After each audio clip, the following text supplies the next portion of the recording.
welcome back to my channel. I hope you're all doing really well.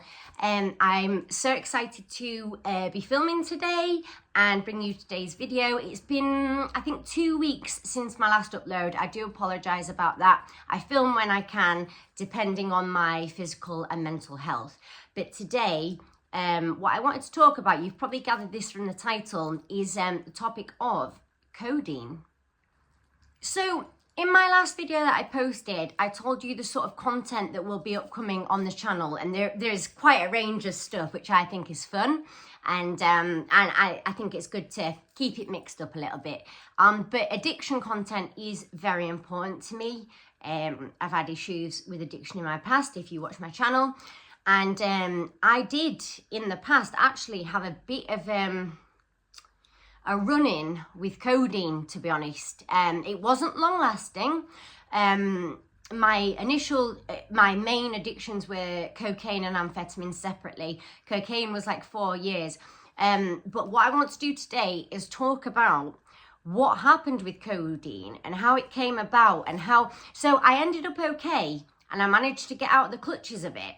But what I want to do is just make you aware of how it started in the first place, and maybe if you're in pain and you're prescribed this medication, or you know someone that might be subject to addiction, to be a little bit cautious. So it was a little while back now. I can't remember how long ago, but I'd say definitely over a year, maybe 2 years.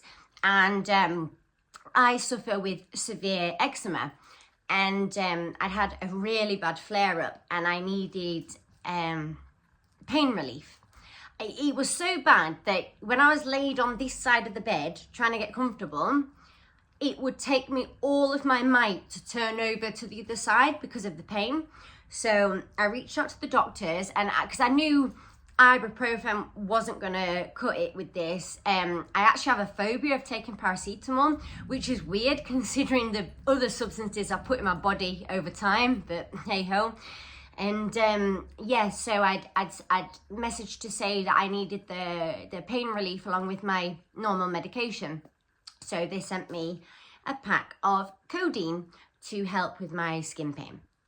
So I just need to be 100% about this. I don't know everything, the ins and outs about opiates. I've always been, my addictions before were to stimulants. So I thought I'd be okay with codeine. And I took the prescribed amount on the first day, helped my skin, helped my pain a lot. I think I was able to have a bath and get changed, which was like amazing to me.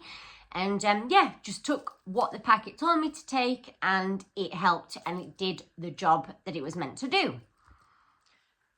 So I thought, right, okay, that's great. And because the pain was being relieved, I wasn't like, say, itching at my skin. It wasn't deteriorating. It was starting to heal. So when I wake up the next day, I was in less pain, but I could still feel it quite a lot. So say if the pain was a 10 on day one and I'd gone down to like an 8 or a 7.5 through healing through the night, I continued taking the prescribed codeine. And this went on, and I realized that my pain after the course of just a few days, because like I say, I was not itching, and it really did help with the eczema pain at the time. I sort of healed. I healed. And now this is where the problem starts. So I'd taken the pain relief for my skin, and then I realized that I liked how it made me feel. And this is a massive warning sign to you. This is what I need to get across straight away. So I noticed, and I have to just, this is the way I describe it. It felt like a hug on the inside, and that is not a good thing to try and achieve that through medication. So I actually did continue to take it when my pain had decreased. So yeah, I was still in a bit of pain, but you might be looking at like a 4 out of 10 now that I could have just dealt with by putting some creams on. And I would take the codeine. And what what happened, this was what worried me. So I took my prescribed, I can't remember how much it was. It wasn't a high dose. But then I'd take it and then sort of forget what I'd taken, and then I'd take more. So I was going over my prescribed dose, which is such a silly thing to do. And then, and I'm sorry if this is too much information, but this is the point of the video. I found myself, right, on one of the days, and this is when I realised, right, something's up here. I need to do something about it. I would say, it's nothing to laugh about. I was sat in bed and I was doing my journaling, I think. I was just journaling away, doing my writing, completely focused. And then I started going, like, dipping forward, and then rocking backwards and dipping forward. Like as if I was sort of falling asleep, sat up. And then what happened, and this is so embarrassing to admit, I would drool onto the bed. And I thought, this is not right. And then I put the jigsaw puzzles together and realised this is codeine doing this, and it's not right. So what I did was, I think the whole process, I would say, of taking this substance probably went on for less than 6 weeks, but it was a problem. My best friend had come around to see me when I'd taken too much, like above the prescribed amount, when, like I say, the pain had already improved, and my face was all, like, it had like loads of dots on it, like spots, but not actual spots. They were just like red dots, and he was really concerned. And I was like, I just wasn't, I was acting out of character. I was acting out of character and just not with it. And they were worried. So obviously that got me thinking, because they care about me, and if they're worried, then I need to pay attention to that. So that sort of leads us to how this all concluded. So it's not 100% fresh in my memory, the timeline of how this worked, but I do know what I said about my best friend seeing me in distress that I just mentioned now, with my face all marked up. From there, I'd gone to go stay on a visit with my mum. I'm actually here now, I'm at my mum's. It's really nice to see her. And so basically I was, I'd finished my codeine, and I think it was the night before I came down to come stay for a few days. And I thought that I was okay. I didn't realise there was anything wrong with me. And when I arrived on the morning, when my dad had dropped me off, she had said to me, like, what is going on? And then I realised that I was sort of, I guess, withdrawing. So due to my past issues with substance addiction, and my mum had never seen me on codeine before, she would have been very worried about what was going on, because, like I say, I was not well. And so I explained it to her, what had gone on. And I asked her today, before I filmed this video, what my symptoms were, because I didn't realise how unwell I was, or how out of character I was acting.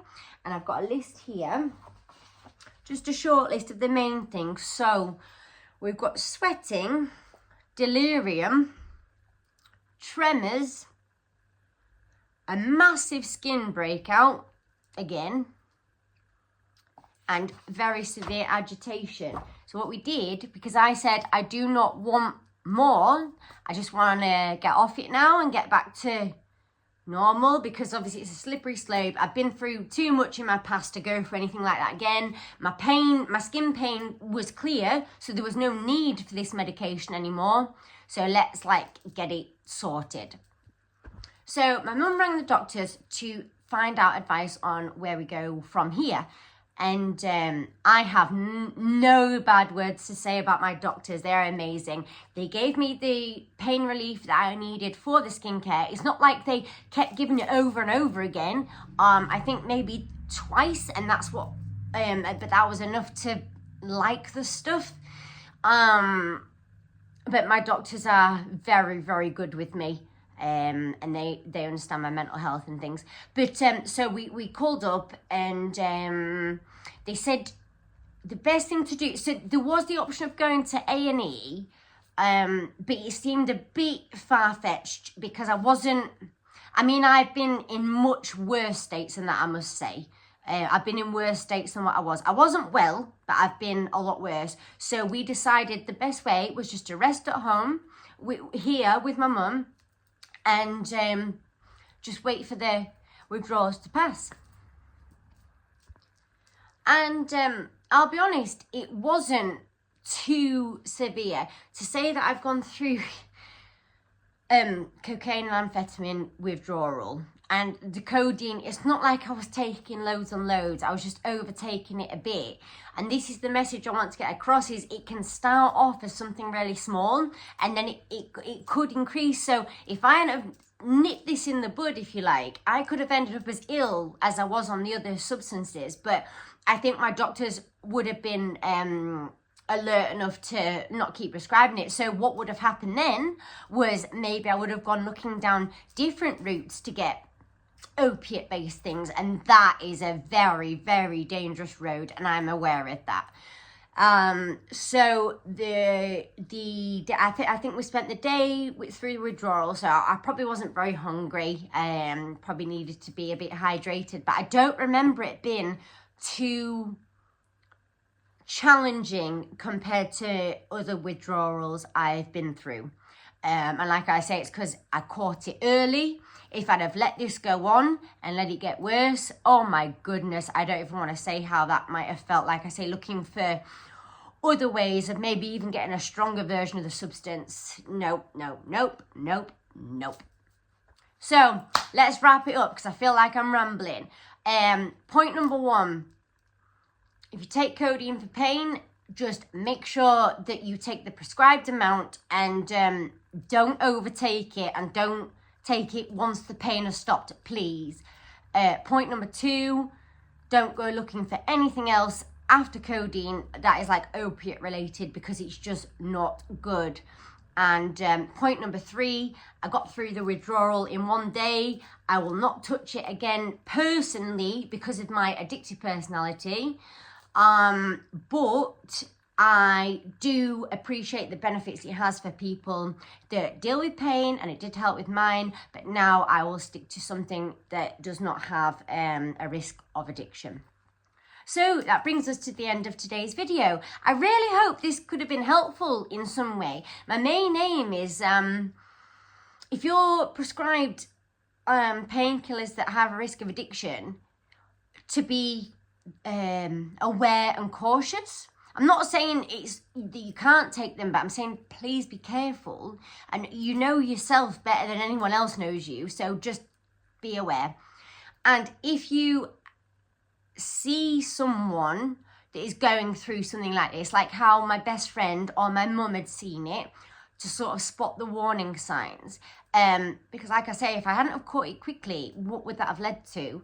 And I said I wanted to do addiction content on this channel moving forward, because I've got a lot of stuff about addiction and I felt this was an important story to share. So like I say, this was a while back in my past now, but I thought maybe it could be beneficial to make sure someone else doesn't go down the same route.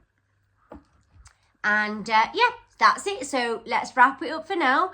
And I am hoping so much that my next video will be out very soon. But I say that, and then my body dysmorphia gets the best of me, and then it takes me a while to film. So all I will say is bear with me. I do love filming. I love all your comments. So drop comments. Please subscribe if you haven't, because I know I'm doing something right.